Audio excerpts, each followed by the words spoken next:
Hello and welcome to Stringer Podcast number 17. Another crossover episode. Yay! This week we have Matt D. Nicolantonio on the podcast from the 416 Sports Show.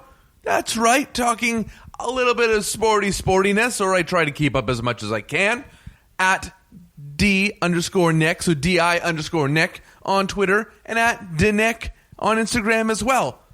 Pretty exciting. Cool dude. I've known him for a few years, and we've been talking about this for a while. Actually, odd story, when I first was going to start the Stringer podcast, he came in and helped us do a tech run-through, and to make sure, levels were leveling and microphones were microphoning. So he actually is technically the first ever podcast guest.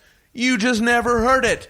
But first, we got the weekend coming up, so it's time for the Stringer Big Weekend. Friday night, March 30th, Bad, Not Good.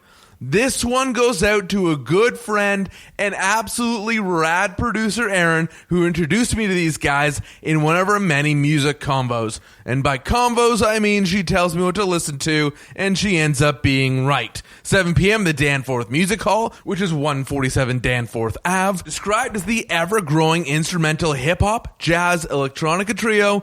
These guys definitely have a groove about them. Tickets are still available, so head over to seatgiant.ca and use promo code STRINGER.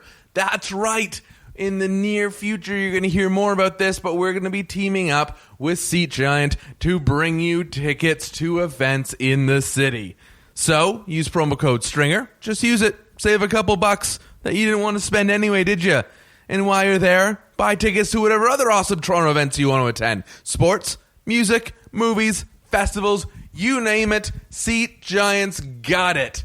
That's all I'm going to say for now, but more in the coming weeks as we do our best to team up with these guys even more. Saturday, March 31st, Nerdgasm, a Del Toro tribute.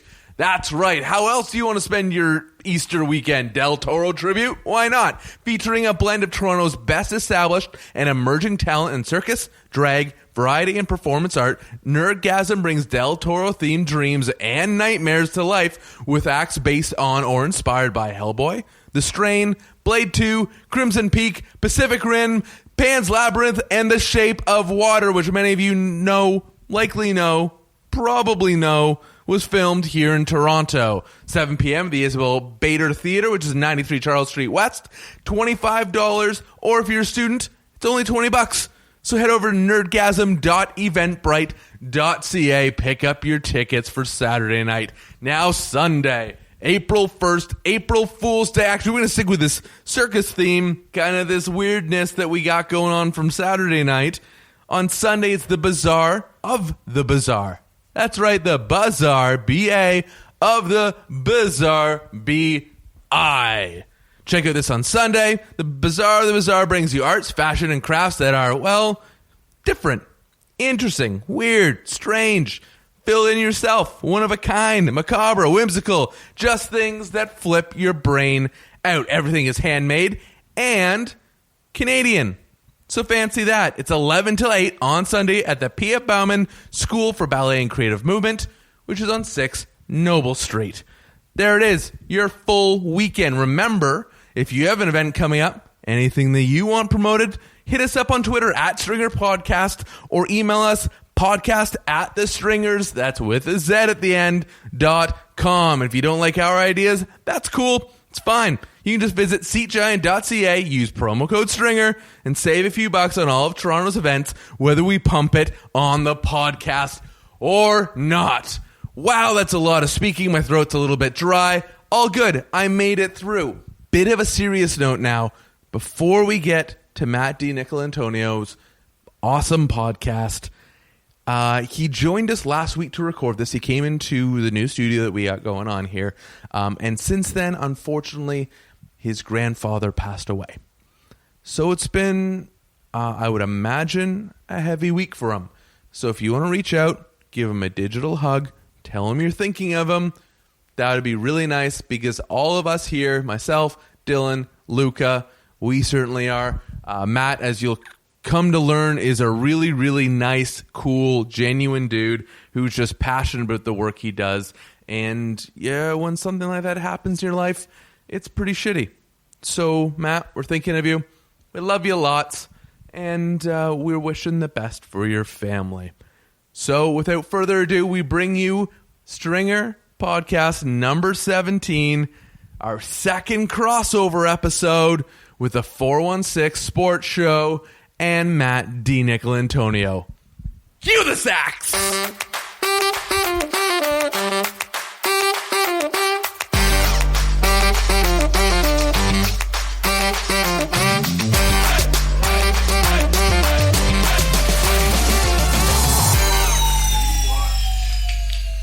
What's that show called? Silicon Valley?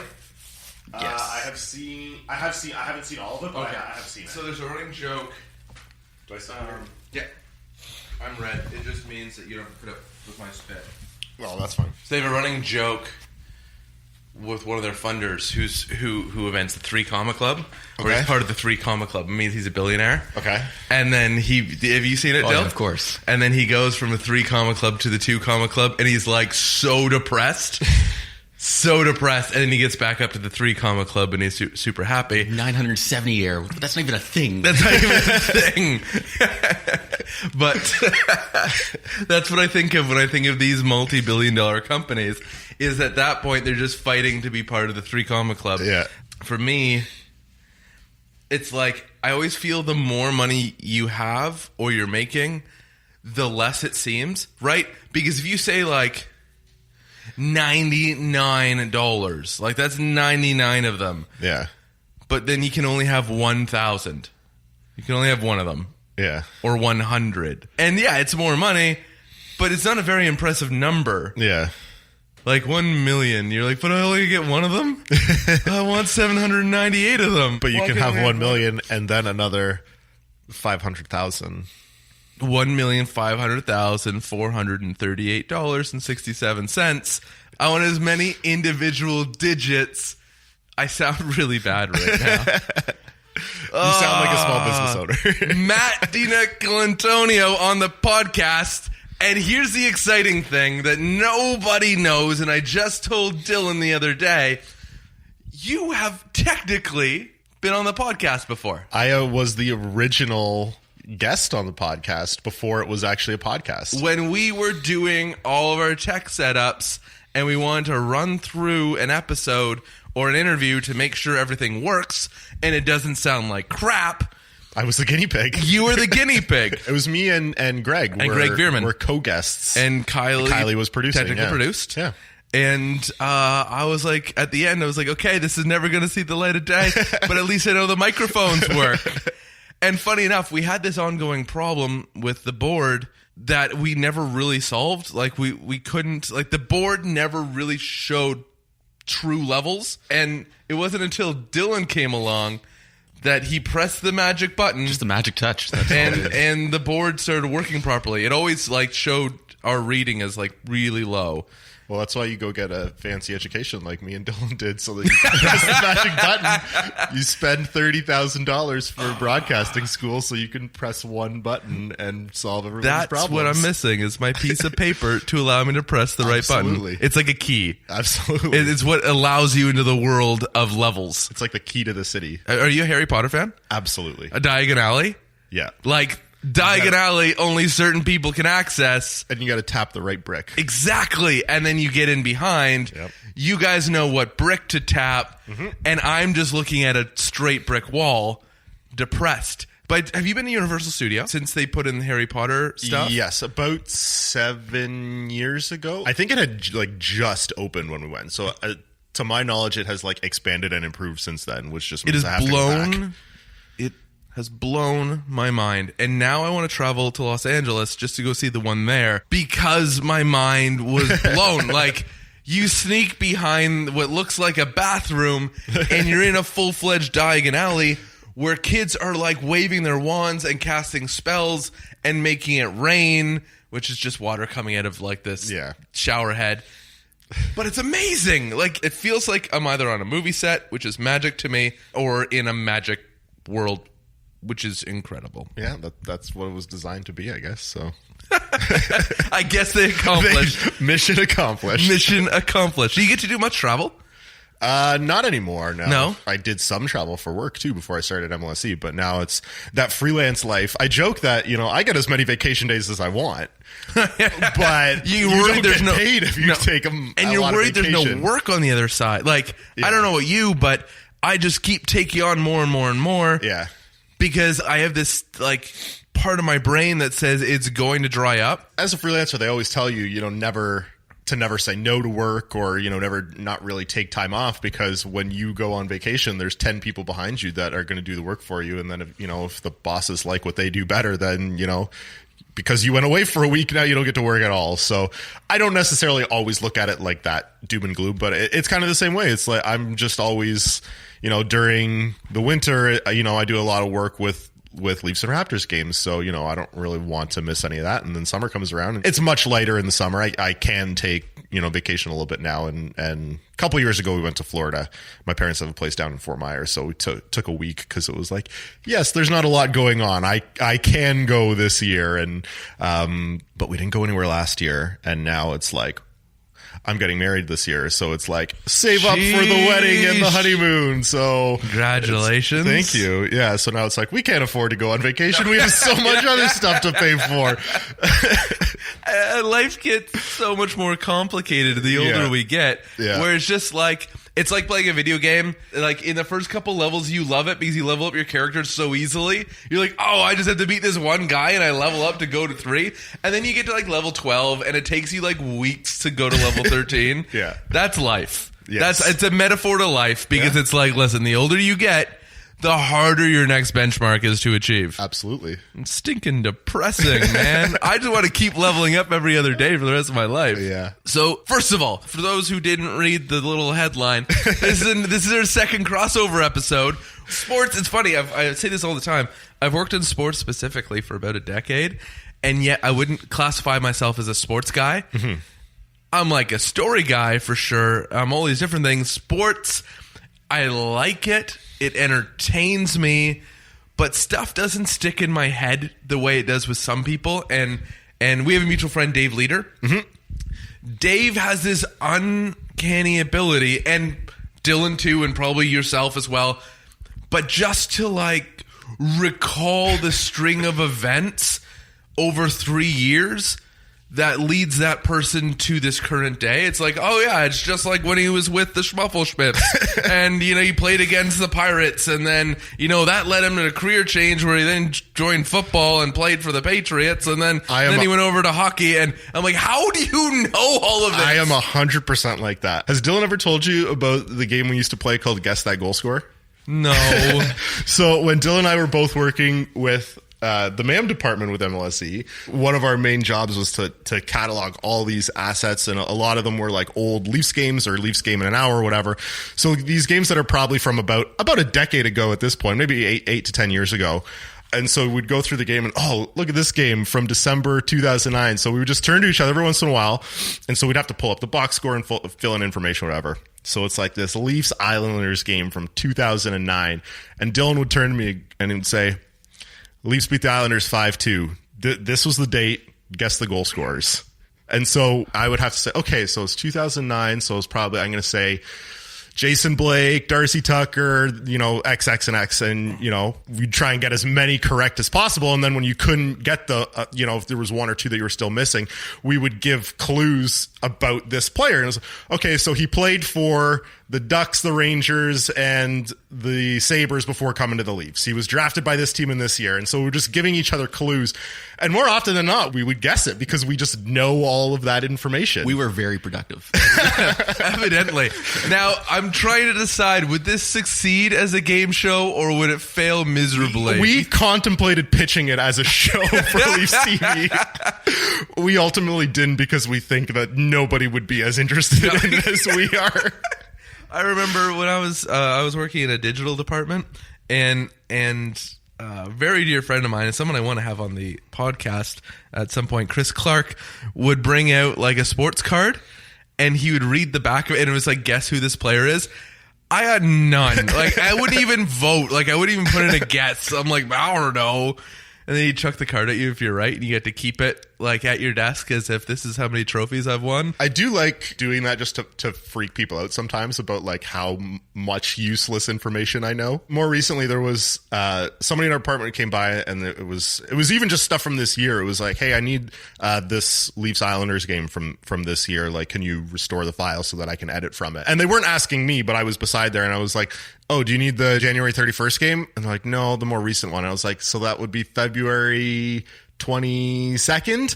And the person who was supposed to be looking up was like, how do you know that? And like, my brain is full of useless sports information. My favorite thing is that, so like Leafs TV back in the day, like would play like just a bunch of different random games like on the TV all the time. You'd see like games from like 10 years ago, and Matt would just be able to look at that game. It's like, oh yeah, I remember where I was for this game and all that stuff. It's like, oh yeah, and I think like what he called scores here in about like 10 minutes. Like he has that complete recollection that's amazing. All right, we're gonna get off sports at some point. But before we do, if there's one seminal moment, I think, in recent history that a lot of people can say, where were you when? A lot of us would point to Game 7, Leafs and Bruins. It was an epic game that came to an epic fall where Boston was down by 3 goals, and within the last 10 minutes of the game, not only tied it up, but then won fairly early in overtime. And the Leafs went from moving on to the golf course. Do you guys remember where you were? Oh, I was at I was living at home, so I was watching the game with my parents, and the reason why Clay brings this up is because I told him in our pre-interview yesterday. You're to not bring supposed this to up. say that. No, I'm giving. That was pretty smooth. It was very smooth. That was very smooth. But I'm and you giving ruined it. giving the listener a peek behind the curtain. Do not look behind the curtain, Wizard of Oz. No, don't go back there. So my dad is part of a season's ticket group, and that year I was part of a season's ticket group as well, separate groups, and neither of us got tickets for the first round, which meant that we got tickets for the second round. So that same night, the Rangers and the Capitals were playing their Game 7, and depending who won that game would influence who the Leafs would play. The Rangers won like 5-0 in Washington. And so a lot of the talk was, which would you have rather had? Would you have rather been blown out in Game 7 or suffer that terrible you were going to win and then lost defeat? So the Rangers won, and because we could see that the Rangers were going to win because they were also up big, they finished the job where the Leafs didn't. It was going to be Toronto and the Rangers in the next round, and the Leafs, oddly enough, were going to be the home seed, which was crazy. So that meant they got games 1, 2, 5, and 7 at home. And so my dad and I were kind of talking like, oh, which game do you want to get for the next round? He said, I'll probably take Game 1. Like, that's going to be awesome. Game 1 of the second round. I haven't been in the second round since 2004. You're not supposed to look ahead. You know the rules. You're the one who ruined it. Yes. They would have moved on if it was not I was you. the only one dad. talking about the next round, for sure. So we were debating about which game of the second round we wanted as the Leafs are, crumbling in this game. And when Boston tied it up, I remember I was like sitting in a chair similar to this one, but I was like leaning forward and there was an ottoman in front of me. And when Boston tied the game, I just like punched the ottoman. Oh, poor little. It didn't do it anything. It didn't break. Like, I didn't punch it that hard, but my dad was like, can you like stop breaking the furniture? And I'm like, I didn't break anything. My sister called during the intermission before overtime and like, just to make conversation. I could hear it. My dad was like, yeah, your brother's, breaking all the furniture. And I was like, I didn't break anything. But he had to take the remote away from me during overtime because he was afraid I was going to like throw it through the TV. But at that point, we were just like so resigned to the fact that the Leafs were going to lose because you don't come all the way back in that game and then lose. So like you knew that Boston was going to win. And so when Boston ultimately scored, I wasn't even mad because we already knew. I just kind of like... And I just got up and like walked to my room. But I think the worst part was at school the next day. I'm not sure which class you were in, Dylan, but I was in like the TV class that day where we were putting on like 15-minute highlight shows, but we had to do multiple of them. And in each show, obviously the lead story was the Leafs blowing the game. And we had the sound up of the Bruins radio call of Jack Edwards, calling the winning goal. And it was just like, if I wasn't in school or like at that school, I would have tried as hard as possible to avoid like any contact with the sports world the next day just to avoid reliving it. But instead I had to go to school and hear that call like 9 times of the Leafs losing, which was pretty frustrating. But yeah, that's definitely a remember where you were moment. Luckily for me, a lot of the other like big where were you Toronto sports moments of the last 3 years, like I was there. Like MLS Cup, I got tickets and I was there. The Jose Bautista bat flip game, I was there. Like the Centennial Classic between the Leafs and the Red Wings, another Leafs 3-goal blown lead in the third period, but now the savior Austin Matthews won it in overtime. I was there. So I feel pretty fortunate that, and all of those were as fans, not as, through work, which normally would be like, yeah, you work in sports, you get to be at all these cool moments. And it's like, yeah, but then for all of these ones, I had to pay to be there. Nate, so you'd consider that Centennial Classic as a seminal moment? In the grand scheme of things, like it was just a regular season game, but like it was a very cool experience. And again, one of those like, where were you for that kind of thing? Definitely. Absolutely. 100%. Absolutely. MLS Cup, even though I guess maybe like it's a championship, you can't roll like it is a championship, but the bat flip, the bat flip was everyone. It was like a shockwave went out. Oh my! And everyone heard about the bat flip. It became a thing. That's a moment that, while it's great, would have been so much better if they had won that year.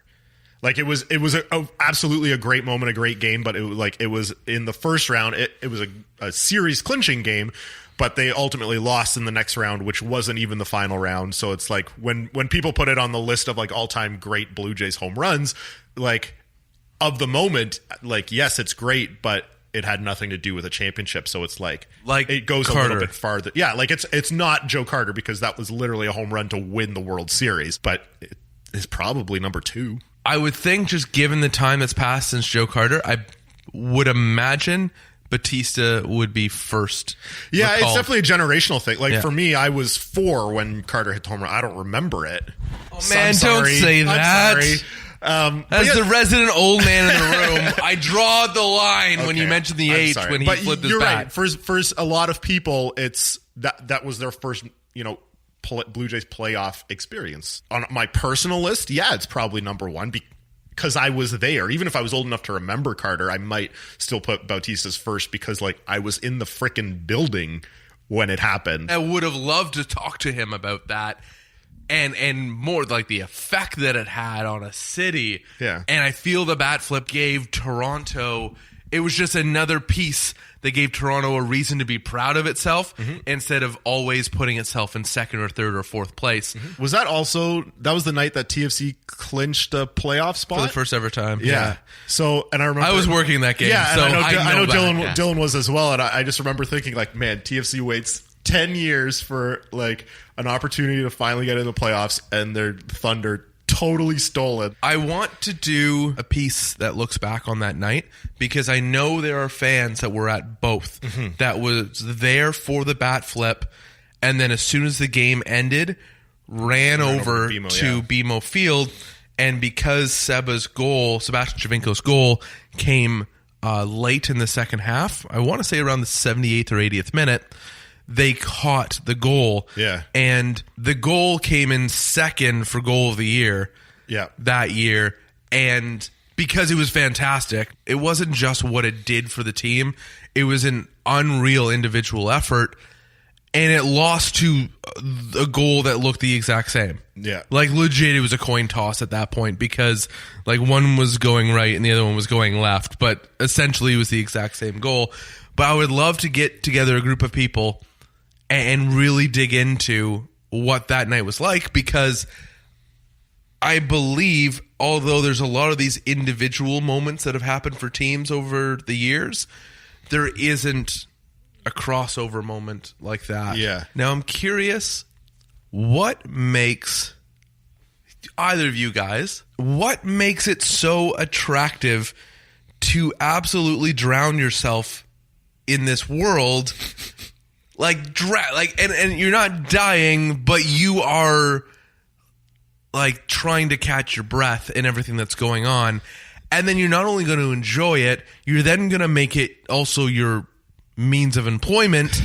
So that really it is, a 7-day-a-week thing. That's a phenomenal question. It's hard for me to answer because this is going to sound crazy.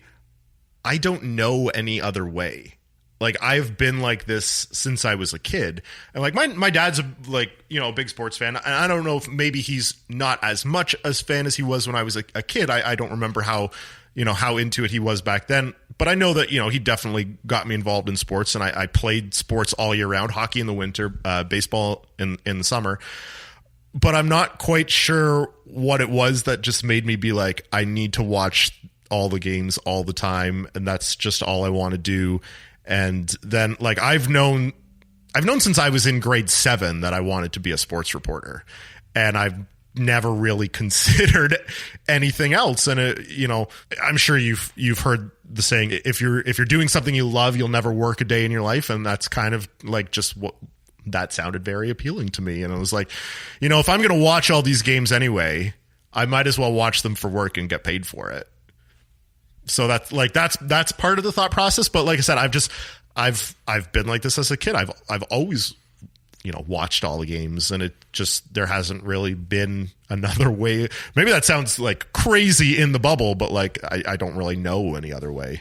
I think everyone has this obsessive part to them, but just in some people, it's more obvious. Yeah. Right. Or their passion. Yeah. If you switch the word obsession with passion, or switch it back to obsession, because it basically means the same thing.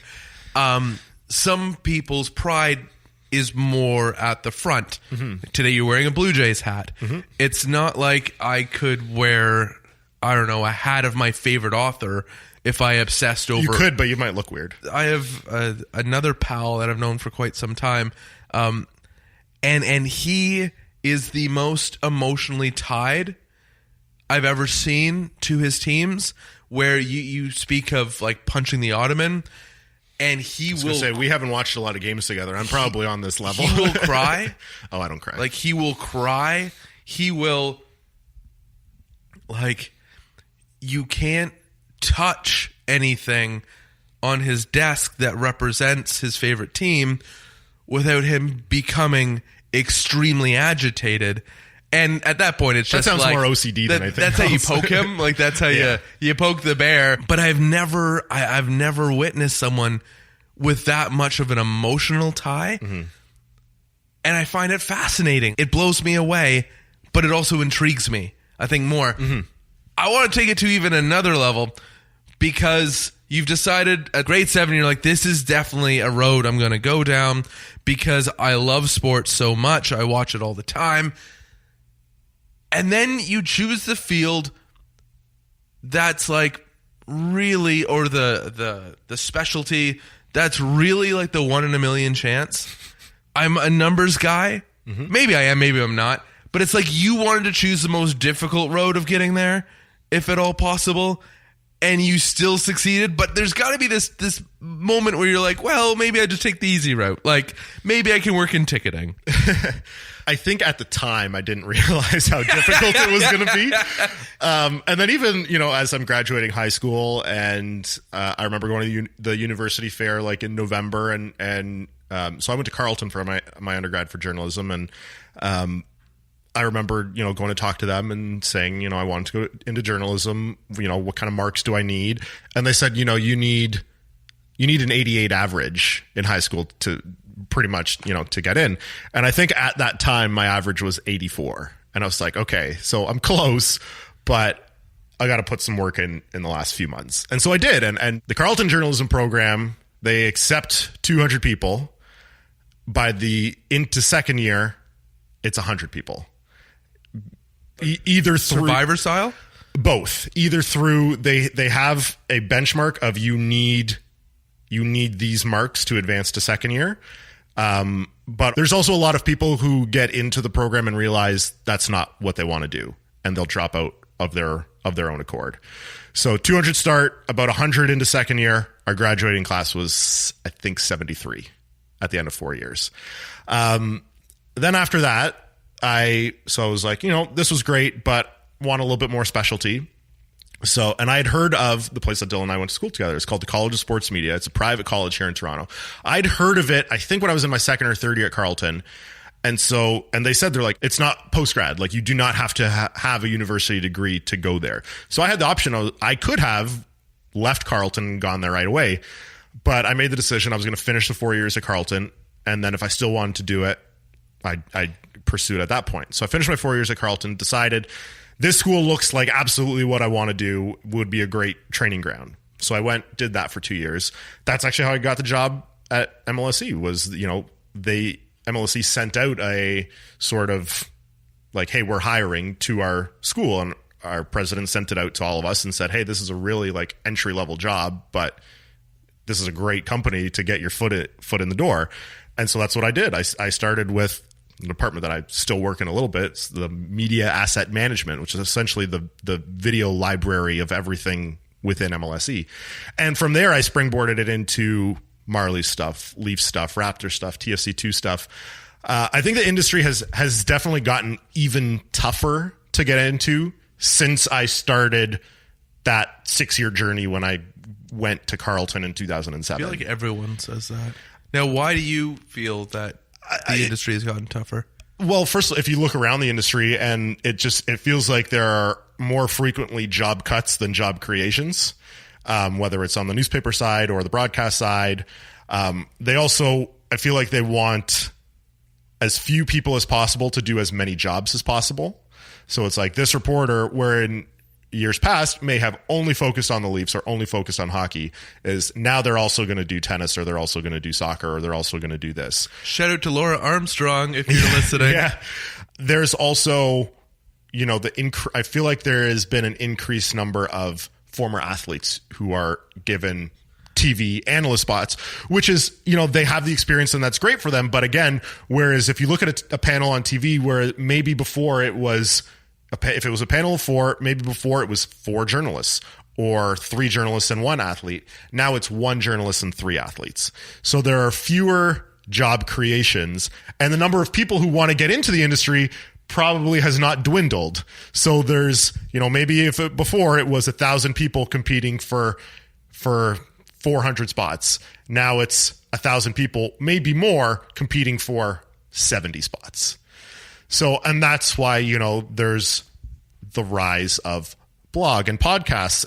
This is a way for me to have a built-in audition tape or a built-in experience, because employers will always say, we want somebody with a little bit of experience. Well, how do I get experience if you won't hire me? And the old adage always was, you go to small market Canada and then work your way forward. But that doesn't always work either. There's plenty of people who go work in the middle of nowhere and they never make it, up to where they want to be. So, you start your own podcast so that when you want to work for the Fan or TSN Radio, you can say, hey, here's 3 hours of tape that you can listen to me. That they won't listen to 3 hours. They won't listen to 3 hours, but they'll listen to 3 minutes. Yeah, but definitely. That's 3 minutes that you've created on your own that maybe in the past was not as possible, kind of thing. I'm glad you brought that up, because as I started this journey of the podcast, I have found that I've really drawn close to creators, right? Like people, I kind of went down with one mission statement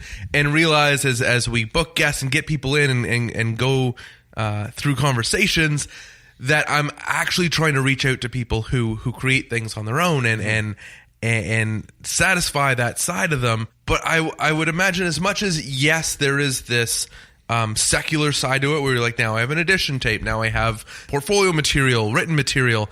I would go back to what you had said about do something you love, you'll never work a day in your life, and say, well, technology has given us the ability just to do what we love in the way that we originally wanted to. Does that make sense? Yeah. Like, if you wanted to be in radio at one point, you can now essentially be in radio by creating a radio show, whether it's hosting a podcast, or they have like sites and streamers where you do it all live now.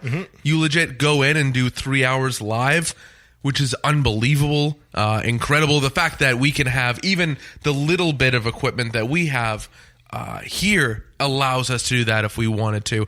So when I started the podcast, which was just earlier this season, it was just something that I could do on my own schedule. So if I have a day off or a late start, I can do it. It takes me an hour and a half, 2 hours, whatever to do it. So you got to dedicate a chunk of the day, but I wasn't necessarily waiting on somebody else's schedule. I've had guests on here or there, but not every episode.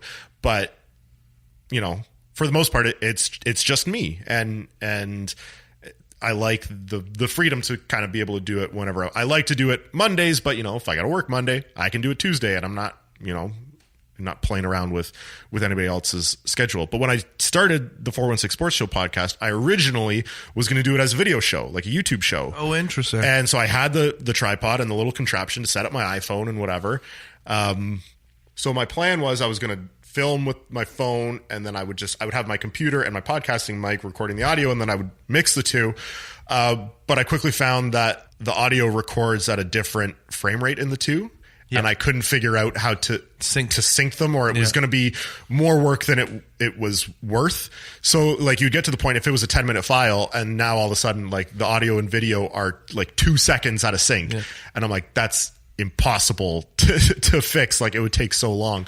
And I didn't think the audio from my phone was going to be good enough for what I wanted. And then I also realized that like in the sports landscape, I feel like podcasts are more successful than videos. Like, because a podcast, you can sit at your desk and listen to a 40-minute pod. Like my podcasts are usually about 30 minutes, but with a video, I feel like there's when you're supposed to be working.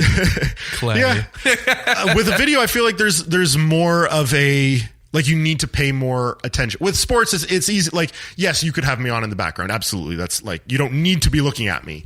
Some people probably don't want to be looking at me. Glad you said it. But I just feel like in this market, people are more likely to listen to a podcast than fire up YouTube and watch a 7-minute video. And I also felt like I did a couple of trial runs, and I was like, 7 to 10 minutes. I was like, I'm just scratching the surface about what's going on. Like, nobody's going to watch this because it's not going to be interesting enough. Because, like, especially if you're doing it once a week, like, you got to condense 7 days worth of stuff for 4 to 5 teams into 10 minutes. Like, you're essentially just going to end up reading box scores and giving one thought, and people are going to walk away after 10 minutes and be like, unless I didn't watch any of the games, I didn't learn anything there. So the expanding it to 30, 35 minutes means I can give more of my opinion and that kind of thing. And I feel like people value that more than a 7-minute video. If you're going to do video, you have to do it almost daily, and I don't have the time for that. Interesting. That's a very good point, and I agree with you.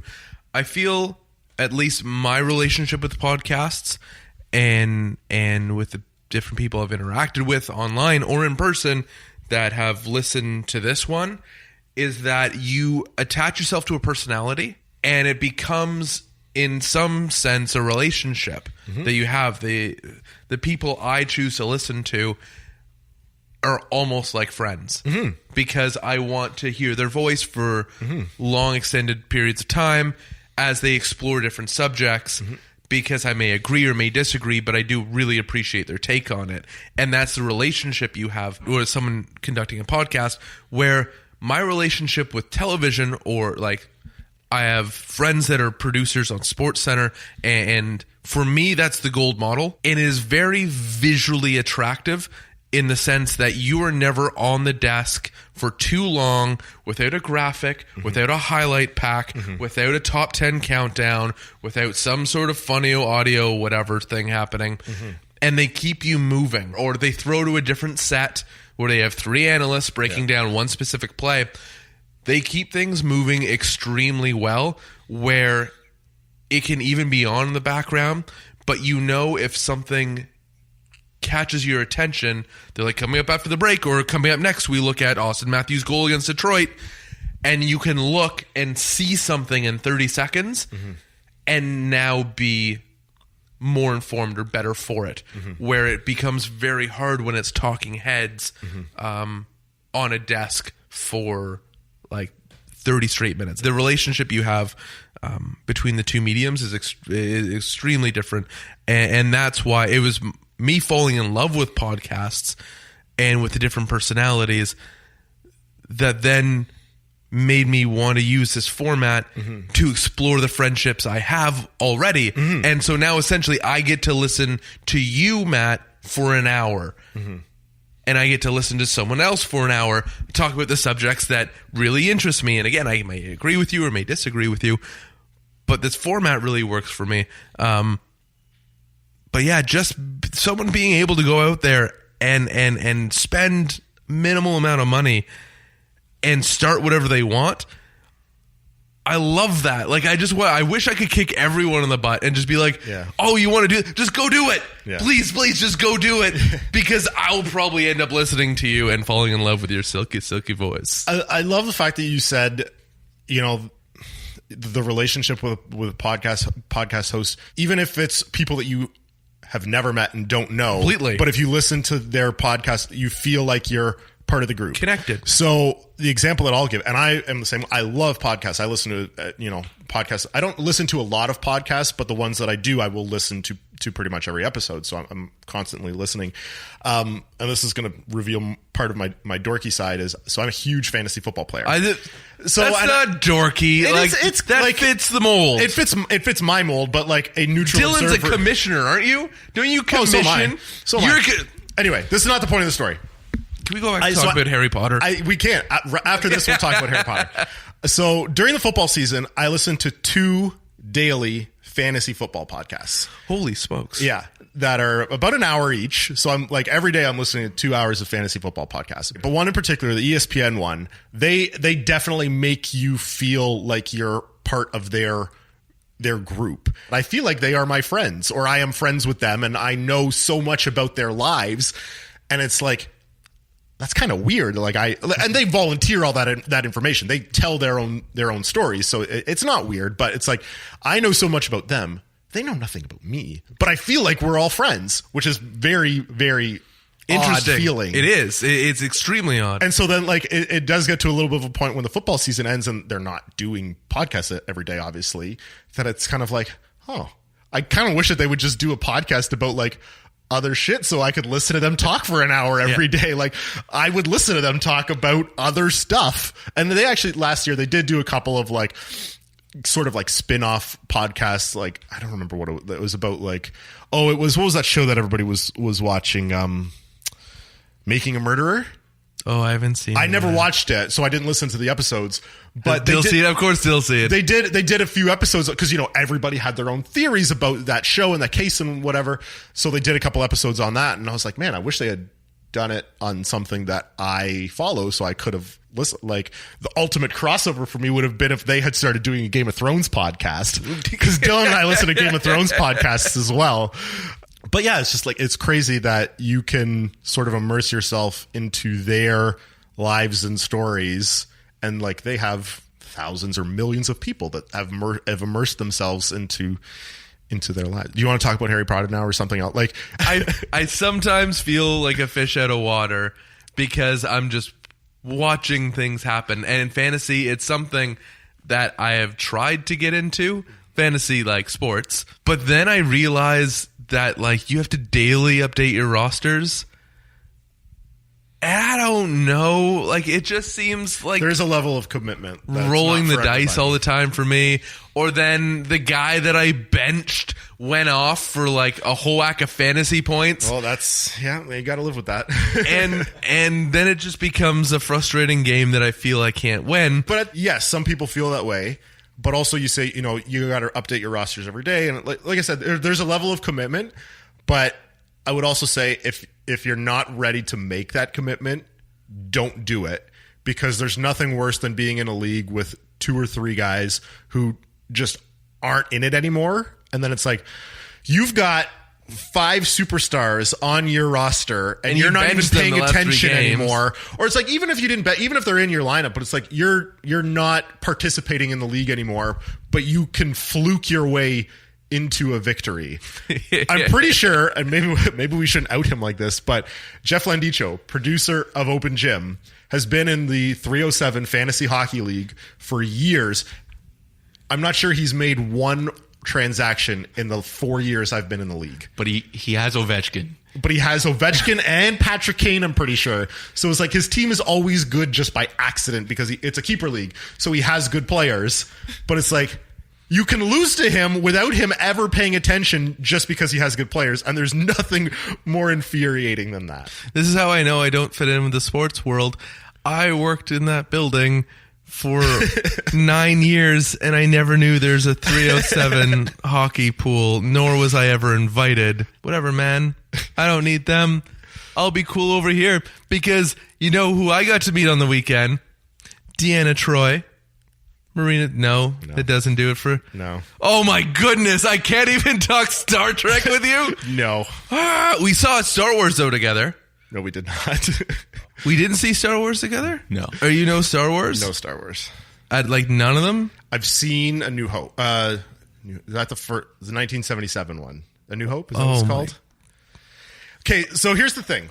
I had never seen any of the Star Wars movies when I got to university because I had spent so much time watching sports. Like, there are a list of movies that we won't bring up that you would yell at me for never having seen. Can you give me like one more? No, I'm not going to do that.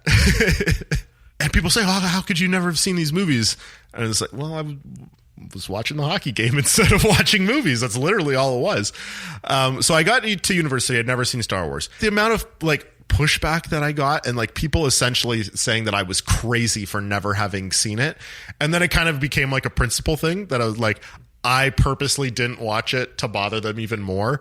And then I kind of just like dug the hole deeper and deeper and deeper and deeper. And it got to the point that because so many people so often, so adamantly told me that I needed to watch them, that I didn't want to watch them.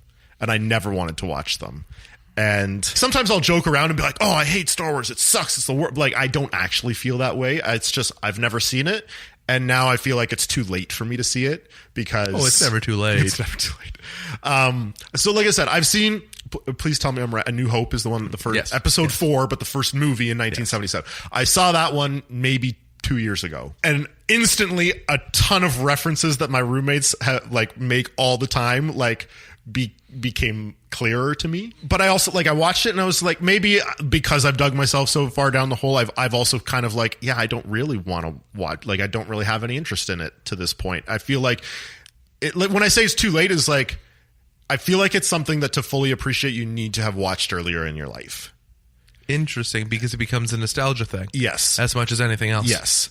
And I feel like I'm so far past that point that now it's just a space western movie that got a lot of hype. And I'm like, could I do without ever seeing all the rest of the movies? Yeah, probably. I think you could go and watch episode 7 and be back on track. I'm looking to Dylan to see if he agrees, because he's basically my safety blanket whenever I say something that might get me in shit on the internet. And let's be honest, when you're dealing with Star Wars and telling someone that you can just pick up later... you some get people shit will on. probably say, no, you're crazy. You need to watch every definitely. second. Well, you you understand who Luke Skywalker is. Yes. And who Leia is. Yeah. And Darth Vader. Mm-hmm. I think you could pick up on the Bad Robot, J.J. Abrams, episode 7. If not even that, Rogue One, I think is just that its own little thing. It's really? Yeah. You think Rogue One? I think that might be the most accessible. But would you watch it as a one-off, or would you start watching there? I think it can be a one-off. But it doesn't make sense. Why doesn't it make sense? He's seen episode 4, though, so, what else does he need? But he hasn't seen episode 3. Well, you don't need to watch episode 3. But does Rogue... This is a really interesting debate. To me, it's kind of like the Ewok movie, where... You do not need to see the Ewok movie. I love the Ewok movie. I was a kid. I was the perfect age. I was the target demographic for the Ewok movie when it came out. The Christmas movie, on the other hand... All right, thank you, Matt. You just successfully created so many nights in my house when I lived in Ottawa, and all of my other roommates were into Star Wars, and just having these, heated debates about it, and I'm just like, all right, so... Okay, so... I guess I'm going to go watch SportsCenter. So I'm going to rhyme off a couple of movies, and you're going to have to say yes or no, and these are all movies that mean a lot to me. E.T.? Yes. Oh, amazing. Jaws? No. Interesting. I would love to see it, but it's probably one of those that if you don't watch it when it came out, well, none of us watched it when it came out. None of the three of us. But as you're becoming that age, it's when do I just randomly make time to watch Jaws? I suppose I could do it at any AMC is time that I want. amazing because it airs at least once a week, and you can just catch it. But Jaws, I'm like, I have nothing against Jaws. Of course. If Jaws was on and like, hey, I've never seen this. Yes, I would watch it. I like Jaws. Back to the Future. Yes. Oh, so we're like 2 for 3 right now. You're going into the baseball Yeah, Hall but of we Fame. could also go like, for the next 90. Jurassic Park? Yes. Although, again, I didn't see that when I watched it like maybe 3 years ago. I think I had seen parts of it, but I'd never seen the whole thing. And so I watched it right before Jurassic World came out. Oh, that's smart. Yeah. It's for I forget which birthday it was, but they had re-released Jurassic Park in 3D. Okay. With a bunch of whatever. They just cleaned it up a little bit. And my brother took me, and that was one of the things we did. And that was all I wanted for my birthday, was just to see Jurassic Park in the theater again, because it's just one of those massive movies. And for whatever reason in my history, I'm pointing to a head behind me. Oh, yeah, we talked about that yesterday. You said that's Bumblebee, right? Oh, I told you. Have you seen Transformers? Yes, I have. Okay, well, you're fine. Dylan, am I missing anything in my, Dylan probably knows a lot. Like, we've talked about them at work. in my lexicon of important movies to me? You basically named like every Steven Spielberg movie.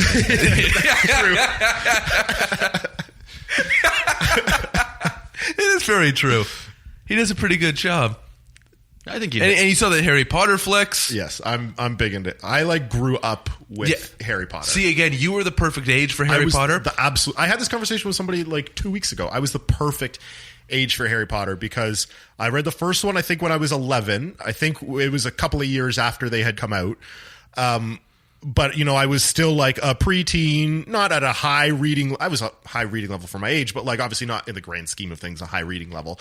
So the first 3 books were very accessible for me. They came out when I read them when I was like 11, 13, 14. And then the fourth one where the series turns darker and it's obviously like for a more mature audience, that came out, I think, when I was in when I had graduated elementary school. So I was like 14, and it built up into, I was in an age where you could handle that kind of thing. And then by the time the series finished, I was, I think, 17, and a 17-year-old could read all 7 books, but like a 9-year-old could not decide that they wanted to read all of the books as a 9-year-old, or probably shouldn't read all 7 books as a 9-year-old. So the series kind of matured with me.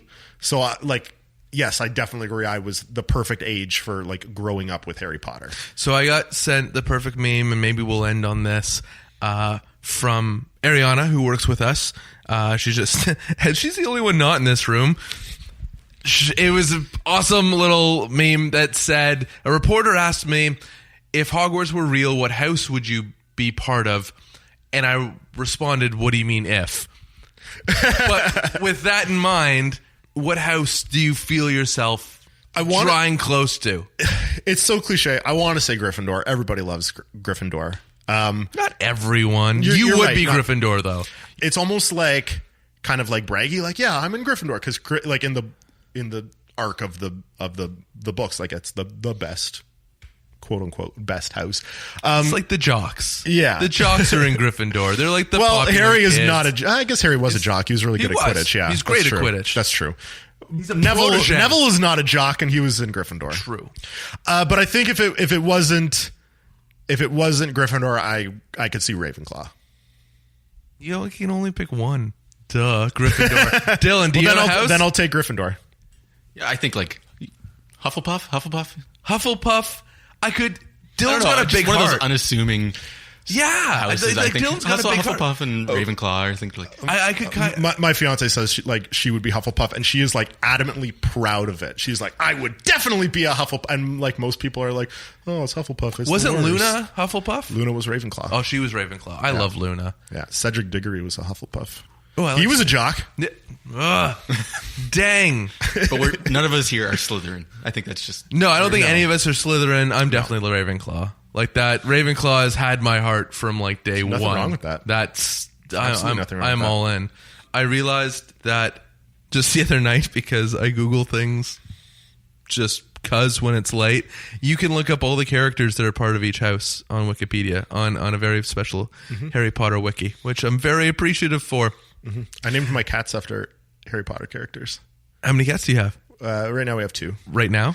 Well, We're thinking of having a couple No. more, but we thought No, we'd no. buy a house first and settle down a little bit. no. The rule Because- is there's not allowed to be more cats in the house than people. Than people. No, but I'm, like a few years ago we had one. It was Gibby, named after Blue Jays manager John Gibbons. Unfortunately, he passed away soon after we got him, and then we got 2 new little Rugrats, and we decided to name them after Harry Potter characters. So they are Luna and Oliver. Aw. See, what a perfect way to end the podcast. Matt, it's been a blast. 416 Sports Show. Look it up on all the places you look up podcasts. Absolutely. And you can listen to his sweet, sweet voice. And we'll plug the other one as well, the 7th Inning Stretch podcast. And that's exciting that it's coming back with the J season. It is. I'm very excited. I'm always super excited when baseball comes back. Baseball is like, I feel like Canada, more people like hockey. It's like, it's not taboo, but it's like a special little like clique that really enjoys baseball too. But it's also like the weather theoretically is supposed to be getting better. My birthday is around opening day, so it's just like, it's always a happy time of year for me. Happy early birthday. Thank you. That's very exciting. My birthday's coming up. Dude, do you have plans yet? Do you know what you're doing? We talked about this briefly yesterday. I'm working on my birthday. It's the TFC2 home opener that night at BMO. So I will be down at BMO 7:30 kickoff, TFC2 and the Ottawa Fury. Oh, bring on Ottawa Fury. Yeah. I was out there for a game last year in Ottawa. It's a great spot. So good luck. I have to get out there. Thank you. We will have to. I would say I'd come on your podcast. I don't know if I'd say any words though. You're like, You would have very valuable TFC insight. You think? Even I don't know. Even you say that you're not a sports guy, but when you're around the team for that long, I have to assume you learn some things even by accident. I just bump into them and they just fall in my pocket. Well, like you have regular access to a lot of guys on the team, and it wouldn't necessarily be the type of analysis that is normally on my show. And like, no, like I have Terry Dunfield on as like my soccer insider, and he is a former player, so he has the X's and O's, and Columbus likes to attack down the wings, and they're going to try and press Toronto this way. You have a different but still immensely valuable insight. Well, as the famous coach Jack Armstrong says, it's not about the X's and O's, but the Jimmies and Joes. And I know the Jimmies and Joes far better than I know the X's and O's. So from myself, Matt, technical producer Dylan Wilson, and we can't leave out Luca Celebre. Poor guy, he combs through all of these podcasts, and he never gets the love he deserves. So I want to make sure, Luca, you definitely get the love from all of us, even though you're not in the room. Love for people behind the glass. That could be another podcast. Oh, we got to talk about this after. We like to end every podcast the exact same way. I'm hoping you can help me out with it. Okay. I'm a big believer of just like self-care, in the sense that if you kind of take care of yourself in the little ways, it manifests itself in the bigger ways. And so I always like to say, take care of yourself, and then we throw in and eat your vegetables, because that's the nice little reminder for everyone to just, do the little things. So from all of us here at the Stringer Podcast, please, please, please be good to yourself. And eat your vegetables.